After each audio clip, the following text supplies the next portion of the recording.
Hello, everyone. Welcome to our first ever Creator Mentorship Program video premiere.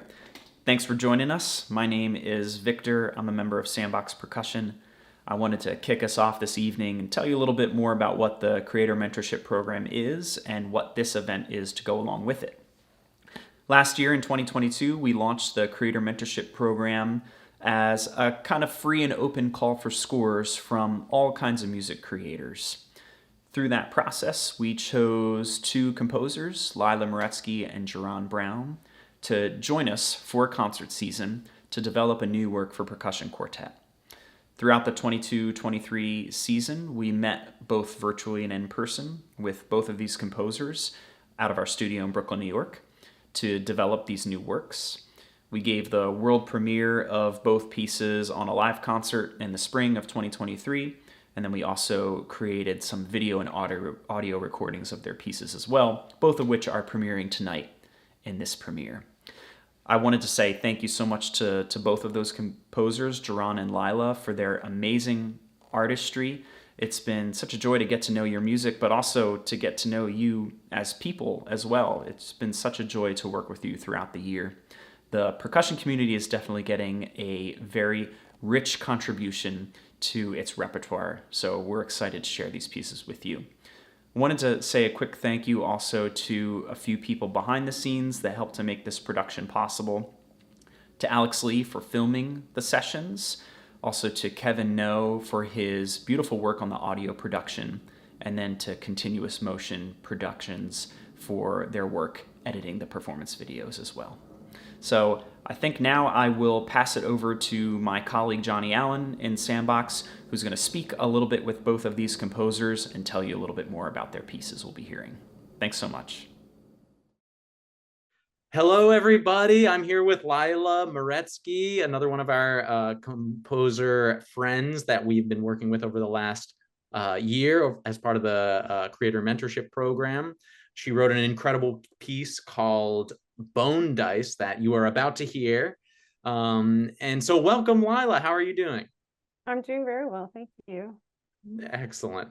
Well, I figure we can dig right into it here. So this piece we're about to hear, I'm always kind of interested in the origin story a little bit. And I remember the very first meeting we had with you when we had all our instruments out and everything. You asked for a specific kind of instrument. You were like, I'm really into metal sounds. Could be anything. I actually have a metal cup right here. That could be, well, it doesn't sound very good. There's water in it, but like what metal sounds are available, and we showed you all kinds of stuff. But had you worked a lot with metal, or had you not, and that's what made you interested in it? Kind of, where did that come from? Yeah, so, well, I think as a composer, percussionists have always been some of my closest allies and inspirations, and I've written a lot of percussion music before starting to work with Sandbox. Most of it was with keyboard instruments, so like vibraphone, xylophone, marimba, instruments that have very, definite pitch that are kind of an equal temperament. So I was, excited to write more for percussion, but I wanted to give myself kind of a limitation or a challenge to hopefully get some sounds going in a different direction. So I asked Sandbox to just show me every metallic sound they had, and they really delivered. We spent like 2 hours on Zoom, and they brought out everything that was in the studio, and probably it was a huge mess to clean up afterwards. But as far as how that grew into the piece, I kind of found a few instruments that were really intriguing to me, and each one of those, or the sound of each one of those instruments, which kind of corresponded to a different player in the ensemble, grew into sort of these little movements or sections of the piece. So the first section of the piece kind of is all about the sound of the bell plates, which are these very thin metal plates that you laid flat down on a table, and they kind of have a pitch, you can tell, going from high to low, but it's not super exact. The next instrument that kind of in the second section, it's all about the thunder sheet, which is this huge wobbly piece of scrap metal that makes a crazy thunder sound. And then moving on to these metal bells called Noah bells, which have a very ponderous sound with a very long decay that lasts for a very long time. And then kind of finishing off, focusing on the hi-hat, which is an instrument that many of us probably is the most familiar instrument because it's in the drum kit. You see it on every like rock band stage, but it has quite an enormous range of sound that you can get out of it. So it was sort of these different sections focusing on these different instruments. That was the jumping off point, but it sort of grew off into a different direction after that. Right. I mean, I love the word you just used to describe the Noah bells. I mean, that whole section, you said ponderous, and I don't think I've ever actually used that word, but it is so spot on for that sound and actually what you evoke out of that instrument in that section. I mean, the sound of an instrument and then what you inevitably write, like I'm just so curious about how, you didn't have all of our Noah bells around you when you were literally writing it. It just had to exist in your head. Was that tricky, or did you have a clear enough like mental image of these sounds that it felt kind of organic? I think it was a bit of both. I mean, so when we went on Zoom in that first meeting, and luckily that meeting was recorded, so I had this great reference recording of all these different sounds, this whole palette of stuff that we'd collected. But of course, these instruments sound different in context. They sound different at different volumes. So I was kind of hypothesizing about ways that the instruments could be used. And then what's so great about the creative mentorship program is that I then got to go to the studio and try stuff out. So, I mean, I had 10 different drafts of this piece, and you were also generous in figuring out, okay, well, does the sound work? Okay, well, the sound is great, but actually it's not great when we do it for 30 seconds. It's kind of grating. We need to have to do it for 5 seconds. And then, okay, well, now that this gesture is a different length, something different has to happen. Then you kind of veer off into a different direction in terms of the form or the drama of that moment. So it was kind of a mix of, and also as we went on in these collaborative sessions, I would like get to know the sound of these instruments better. And then it became easier to kind of render my ideas maybe before hearing them. But I don't think I really could have gotten to know the instruments. And it certainly, the piece wouldn't exist as it does if we hadn't had all that time together. Well, that's such an important, and for us too, to get to speak with you about what's the intent behind these sessions. What are we trying to like evoke? Though honestly, the music is quite clear, really, and like to just play it, you get the feeling of what is anxious sounding, what is calming, and the whole piece has such a real narrative to it. I mean, is that at all what you think about when you write, like the trajectory of it, or is it just kind of moment to moment what feels necessary? Well, I think it starts moment to moment, but then I definitely thought of these sort of instruments that were the focus of the individual sections as characters or as people, and so sometimes they're getting into fights with the other instruments. Sometimes they're, existing in harmony or creating a rhythm or an ostinato with the other instruments.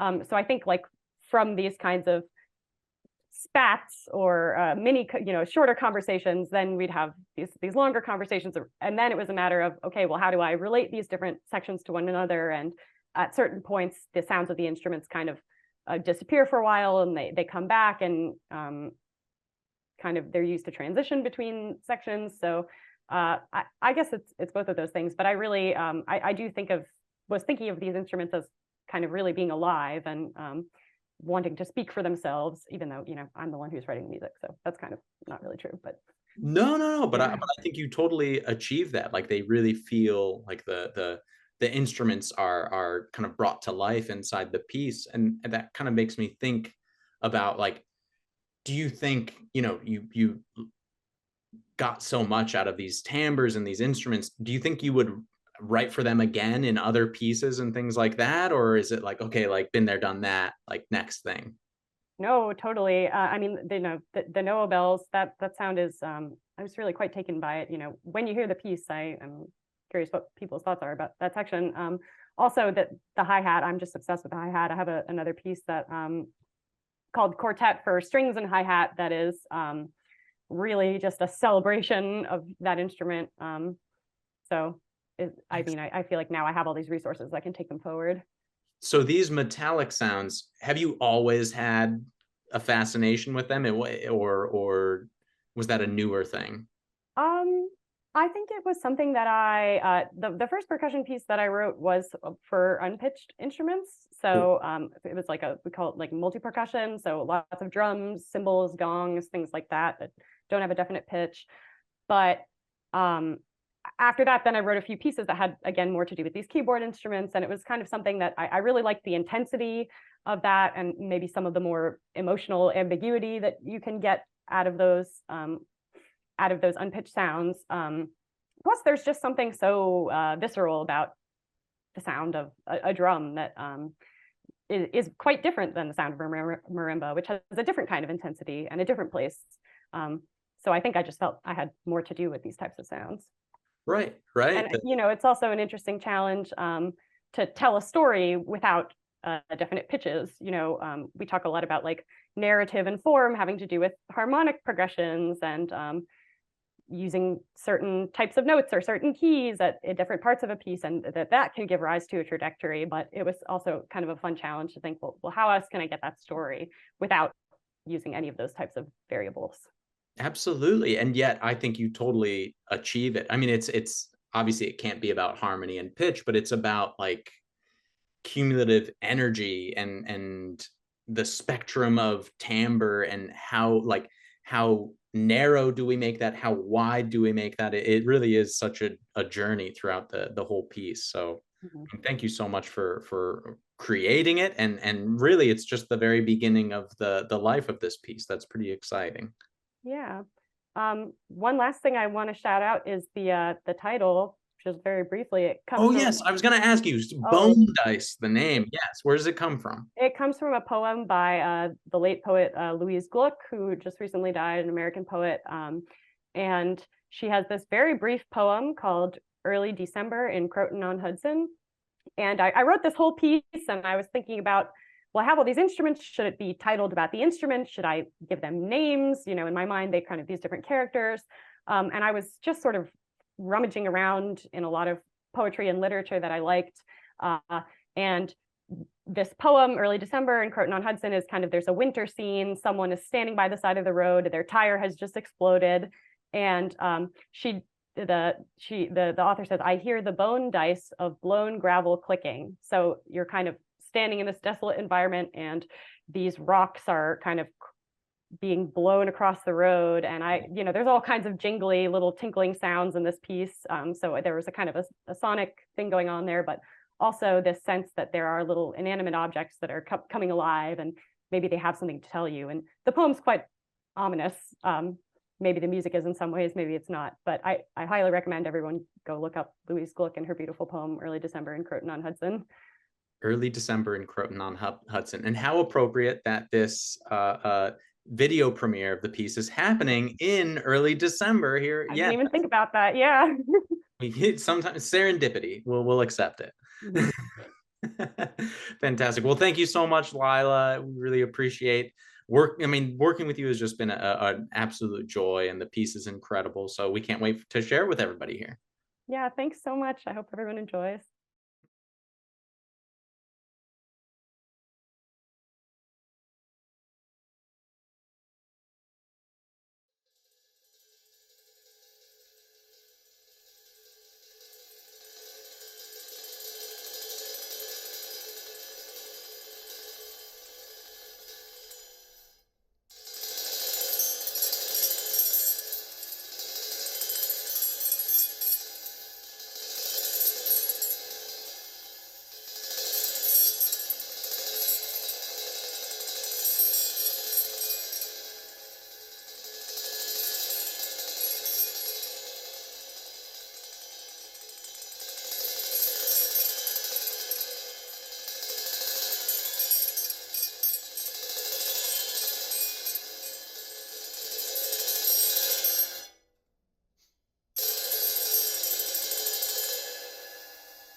Hello, JaRon. I'm here with JaRon Brown is the composer of this next piece that is going to be heard. Of course, we're recording this ahead of time, so we're not about to hear the piece, but we are going to have a conversation about the underside of make believe, which is the piece that JaRon wrote for Sandbox, the quartet, as a part of our creator mentorship program. Hello, JaRon. How are you doing? I'm pretty good. Hey, Johnny. I'm so happy to be here, and I'm so excited. I can't stop smiling. I think I'm stuck like this. So yeah, it's an honor to be here. I'm happy that this is happening. Yeah. Exactly. Oh, yes. Well, so are we. It's really been a joy getting to work with you over the last year and create this piece that really this is like the beginning of its life, which I think is so exciting. So my kind of the thing I really love about the piece and the process of working with you is like where the art comes from, and I think it's probably different for every piece, but with the underside of make believe, the thing you came up with first was actually the title of the piece and some of the text. We'll be saying things like riot to ruin me and all I can see mirrors inside of me. And I remember these words came to us with some music, but definitely before most of the piece. And is that how you like to work? Was that unique to this piece? First, yeah. Is that usually how you write music? Yeah. I think yeah, so like with this specific quartet, I think I was always really attracted to like using words. So like once the title came, I was like, okay, cool. Well, what can I do? Like mentally, like where am I creatively like living? Like as far as like writing music. So the words just kind of like formulated. Um, and I was just like, oh, these are really cool lyrics. Like I need to expand on them, and they already add so much lore, so it just kind of happened like organically with the piece. So yeah. So would you just live? I mean, so what do those words like conjure in you in terms of like an emotion or something that you were trying to access inside the music? Yeah, so like I think those words kind of just like, so the piece itself deals with a lot of like spectacle. So like the idea of like something that it's probably too good to be true, or like making an object like almost seem like it's unobtainable, or like too good to be true is the biggest thing that I think of. So those words like just feel like they have so much like imagery, like riot to ruin me. All I can see are mirrors that like, inside of me, like just like this whole um this whole like reflection of like yourself in conjunction to like um just like something that just doesn't seem like it's like good enough for you. So yeah, it's like deep. Oh, it Very expensive. Yeah, it's like very deep. Yeah. I totally feel that in the piece. As we play it, it's full of these incredibly beautiful moments that like take these turns and Yeah. have this other side to them or something, or these little like thoughts in the back of your head that creep in. Uh, Yeah. A lot of my pieces tend to have like these really deep, dense like lore behind them, because I feel like that helps me write and create, art that's really authentic to me. So like what really inspired this piece was I saw Nope last year. So like a lot of it had to deal with like kind of space, but not really. Just like the idea of this like object that that just looks like it's not going to harm you, but it is. So yeah. and all So you want that's where, is yeah. to look at it. Yeah. Yeah, all you want to do is look at it. I think about it like with TikTok. Like I feel like I spend so much time on my phone with TikTok or whatever, and I get a lot of Not the only content, one.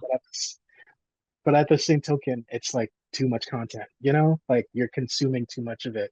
So like the whole idea of like this like spectacle that just, lures you in. And you're right, the piece takes a lot of like sharp turns out of nowhere.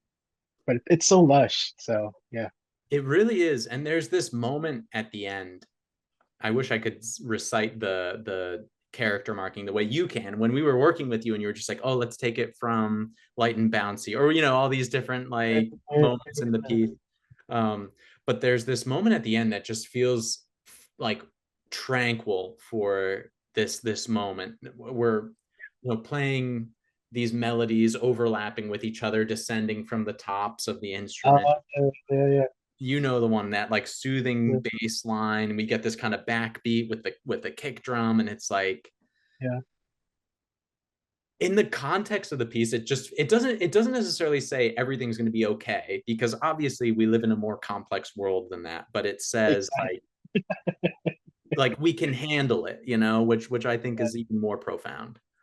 Yeah, I love that because I feel like the piece does like kind of mellow out, but it's still eerie, which for me kind of is new, just because like I like to write really pretty stuff. So so like it's interesting that like, it still has this like beauty, but there's like also a lot of darkness, and there's like an uncertainty, and like it's unsettling. Like, where do we go from here after hearing all this stuff? Yeah. So So was that like a new thing for you inside a piece, like to express this uncertainty or darkness? Was that like something you hadn't done before? yeah, oh definitely. Yeah, I don't think I have like tried to um I've never explored that part of my compositional toolbox, I guess. Yeah. So I think this piece, because of the title, it had so many different like um imagery spaces I could go in, and I really wanted to just to try something different and leave the audience like, well, what? That just happened. Yeah. That's exactly what it does. And it really is enchanting. That's totally the word for it. But thank you so much, Yeah. JaRon. Really, this is the underside of make believe, and it was such a joy getting to work with you on it. Yes, thank you for having me. This experience has been, I keep saying this, it's been amazing from start to finish. I've loved working with you guys. Y'all are so welcoming and so like helpful, and I just felt so, honored again to be a part of this experience. Thank Fantastic. you.